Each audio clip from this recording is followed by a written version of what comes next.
Bonjour et bienvenue sur cette chaîne. Si tu t'intéresses à l'intelligence artificielle, alors tu es au bon endroit. Pense d'abord à t'abonner pour ne pas manquer mes nouvelles publications sur l'actualité de l'IA. Aujourd'hui, dans cette nouvelle vidéo, nous allons voir ce qu'est Mia, l'outil d'intelligence artificielle déployé par Gabriel Attal à tous les lycéens, Modules interactifs adaptatifs, ou Mia. C'est le nom de l'outil dont le déploiement a été annoncé ce 5 décembre par le ministre de l'Éducation nationale, Gabriel Attal.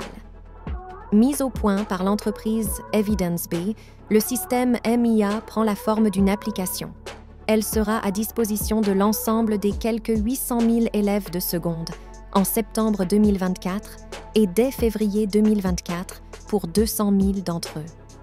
Tous les élèves entrant au lycée seront désormais accompagnés, à la maison, d'un outil d'IA de remédiation ou d'approfondissement en français et en mathématiques, précise Gabriel Attal. Une fois l'application ouverte, l'élève est invité à réaliser un test de positionnement qui prend la forme d'une série de questions en français et mathématiques afin de définir son niveau à un instant T. Il peut également entrer les résultats du test de positionnement réalisé en classe par tous les lycéens lors de leur entrée en seconde. Une fois cette étape passée, l'application propose des milliers d'exercices, toujours dans les deux matières. Et c'est la progression de l'élève qui va être articulée par l'intelligence artificielle grâce à un algorithme de renforcement. Lorsqu'un élève a terminé un exercice, l'algorithme va ensuite lui présenter l'exercice qu'il juge le plus pertinent dans sa progression, sans que ce soit forcément linéaire.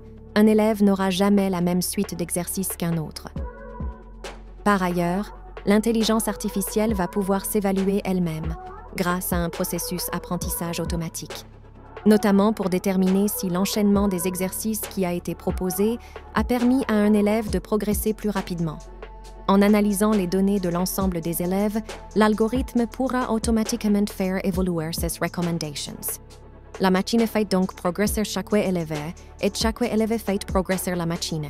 En plus du mode classique, l'application propose des outils plus classiques comme des tutoriels vidéo, un mode atelier à utiliser par le professeur en classe ou encore un mode duo pour réaliser des exercices en binôme. Les données liées à la progression des différents élèves sont ensuite accessibles aux enseignants par le biais d'un tableau de bord. L'IA capte davantage de signaux qu'un enseignant ne peut le faire en voyant là où l'élève a hésité, là où il est à l'aise, ce qui aide l'enseignant dans ses décisions pédagogiques. Elle peut en particulier repérer les lacunes. Malgré le déploiement de Mia Seconde à l'ensemble des élèves, le cabinet de Gabriel Attal assure qu'il ne sera pas obligatoire. Depuis le lancement de ChatGPT, il y a à peine plus d'un an, ce type d'application se déploie petit à petit. Que pensez-vous de l'usage de l'IA au service de l'éducation? Nous allons suivre ces évolutions et usages de près. Avant de nous quitter, n'oubliez pas de liker, commenter et partager cette vidéo si vous voulez en savoir plus sur l'impact de l'IA dans notre vie quotidienne. À la prochaine!